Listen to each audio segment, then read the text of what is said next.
balloons just went out of fashion. So it seemed like it was old school at that time, that's 12 years ago. But we see that these things are coming back. So now we're looking at hanging installations, we're looking at floor, personalizing the floor, we're looking at everybody wants a more personal, a more fun feel. Not just the old traditional chairs, tables, and all that. People want something more personal. Let's trace back to when we were working as boys to our madam. We normally work with balloon and fabrics. Balloon, fabric, and flowers. I remember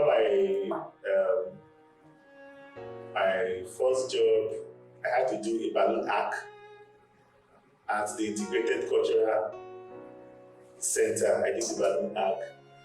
Then we did fabric and we did little floral work. So I think it started with the balloon, the fabric, and the floral work.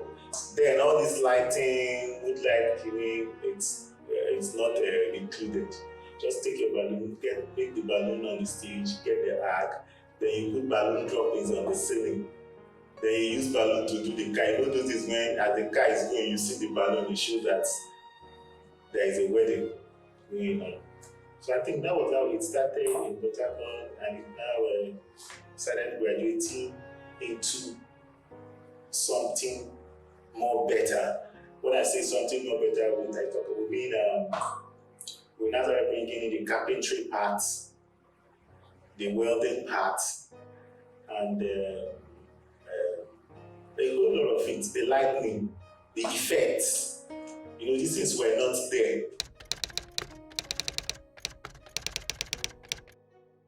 To my understanding, an event decorator should be somebody who plans the aesthetic part of the atmosphere of an event. I would like to make the wedding decoration as a case study. We down south here do more of wedding decorations than the regular decors. So I will use that as a case study because it's like a script. The client has the script of her dream, how they want it in their mind, and it's left for you as a decorator to interpret the script from the mind of the client. So a decoration of a wedding venue is interpreting the mind of the client into a live form.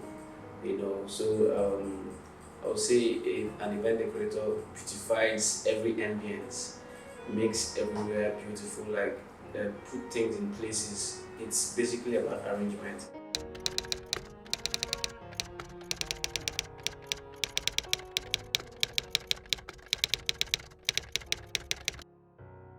What I'll be looking at in choosing a decorator would be previous jobs, your challenges with your previous clients, and how you've delivered, how neat you are. First thing I'll look out for in choosing a decorator would be their concepts, like their style of designing. I'll look out for a decorator that has beautiful flowers because I love flowers, so you have to have good flowers. A decorator that is budget friendly. I'll also look out for a decorator that executes jobs seamlessly.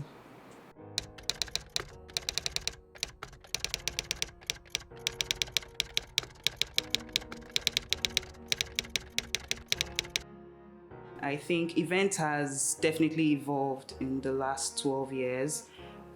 We find that clients are wanting more fun and personal experiences. It's no more just about the day of the event. We find that clients are now interested in the journey to the day of the event, and that has given room to a series of activities that leads up to the celebration and has opened more room for more creativity.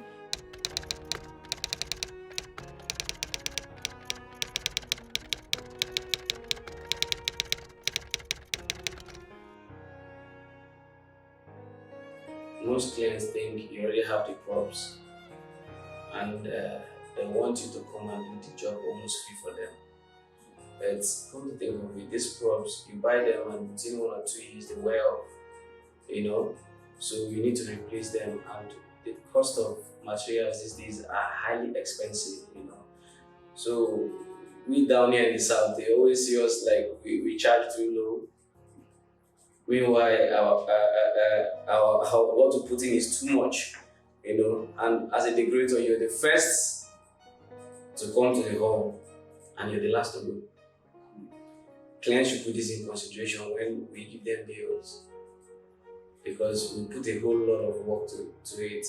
Construction, imagine printing prices now is flaring up like no man's business. So construction, printing, a lot of things are put in place, the staffs to pay and that. So the major thing I see as a setback in our business in Port is the human being. We need to up our business, we need to up the money so that we can still fit into the designs of what clients desires. For client desires, we need to fit in so we can compete with the likes of Lagos, Abuja, and other places that have tech-savvy decoration as well. So I think when we give the prices, the client should also consider as well. Like, you want to be very creative, but a client is offering so little. So that really limits your creativity. You are thinking of how I can still achieve this job and still make a profit. So that it boxes you. You just, okay, let me just do it because I still need to make a profit. I still need to pay the salaries, right? So that just limits us as decorators. Because sometimes you go to some venues or some clients want some specific designs that are for indoor venues. Now you're doing your event in an outdoor space. How can that translate? You will not get the same ambience. Or you see an event that was set up outdoor. You want that same thing indoor. It's not possible, Or some venues itself, some halls don't allow a lot of things. Like, it's difficult to just achieve some certain designs, especially with our hanging installations and some lighting effects. It's difficult to achieve in specific halls. So that just kind of, cripples us as decorators.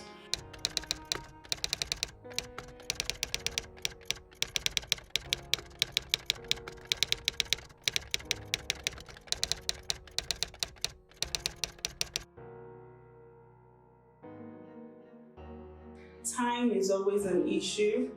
Most times, if an event is on a weekend, we all know that the hall is vacant, sometimes from Monday to Friday. Then we have some hall managers asking us to come on Friday night, knowing fully well that we require time to be able to do a whole lot of setups and installations. With fellow decorators, most people see you as a competition. I have this slogan that the sky is big enough for everyone. If a decorator has worked in a place previously and I have to come up maybe and I don't have enough time, you walk up to that decorator and say, okay, please, can you leave certain installations for me? You start hearing things like, no, I can't do that. So basically, some people see you as a competition rather than seeing you as a pattern and parcel of them in the industry. I am also an event planner, and because I also decorate, I tend to understand what it means to be a decorator as well as an event planner. So when I'm working with event planners, most times they strive for perfection, and in that quest to have things perfect, they seem to go overboard. You have a whole lot of pressure put on you, when basically they know the challenges that we face with one, especially the hall managers. We hear a planner telling you the hall has to be ready as early as 6 a.m. when they know that you're going to be starting work later on Friday. So basically, it's all about them putting a whole lot of pressure when they are supposed to be more understanding, being partners in the industry.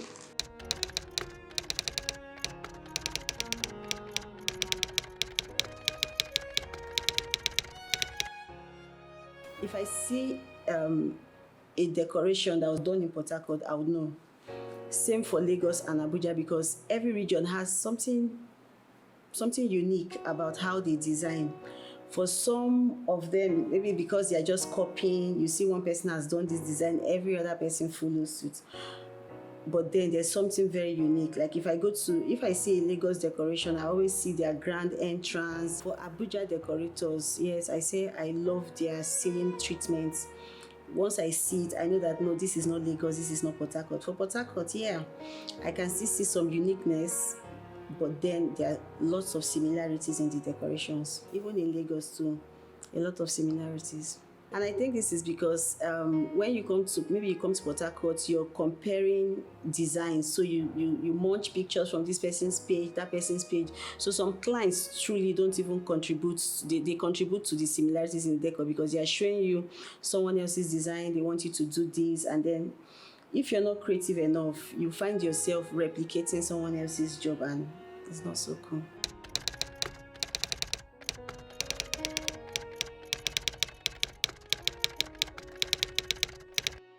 In Nigeria, we don't really differentiate the type of flowers to use according to the event, especially when it comes to funerals. There are some flowers that are basically known as flowers for funerals, but over here, everything goes.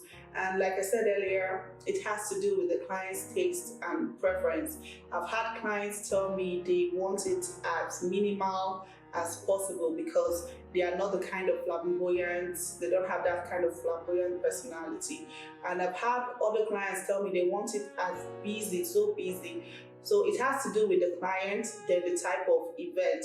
If you're working with a corporate setting and probably someone in the organization comes up and is trying to make you do what suits the person, as an event decorator, you have to step in and advise that corporate events are not supposed to be flashy, are not supposed to be loud. They are supposed to be as minimal, simple, and classy as possible.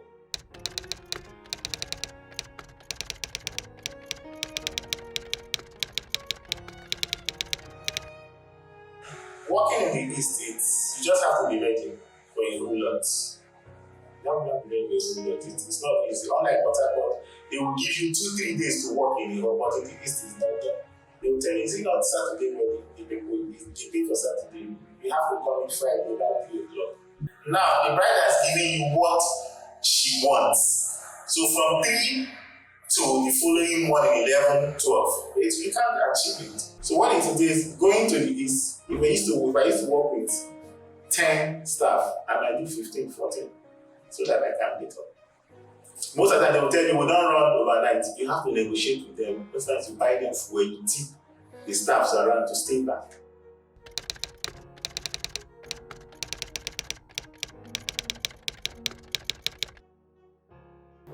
Every professional decorator has their own style. Some people are high on flowers, some people are high on maybe iron props, but every decorator has their own style. Even when new trends emerge, you can still see that your style as a professional decorator is like a signature. So even if you're going through different things, you can still see that person's signature in the decoration.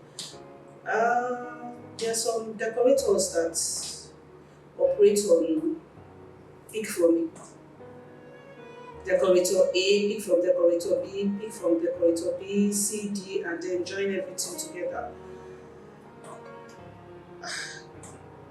That's their own style. So I think every decorator has their own style of signature.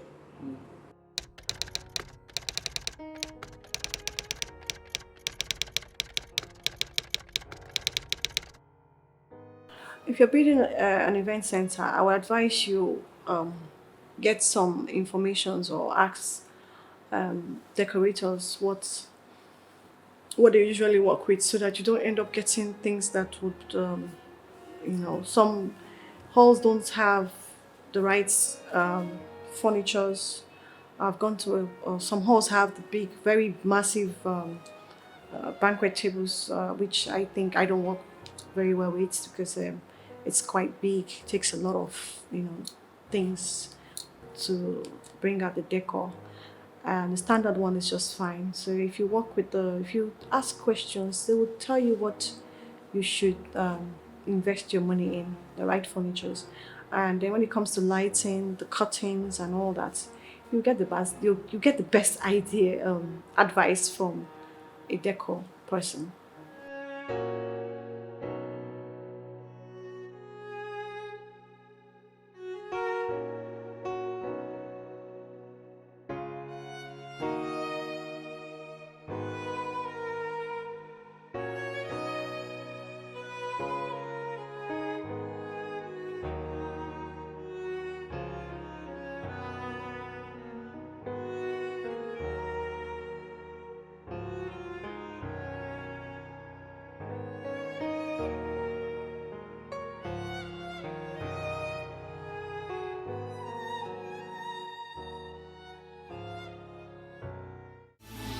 This is a GAF Multimedia production.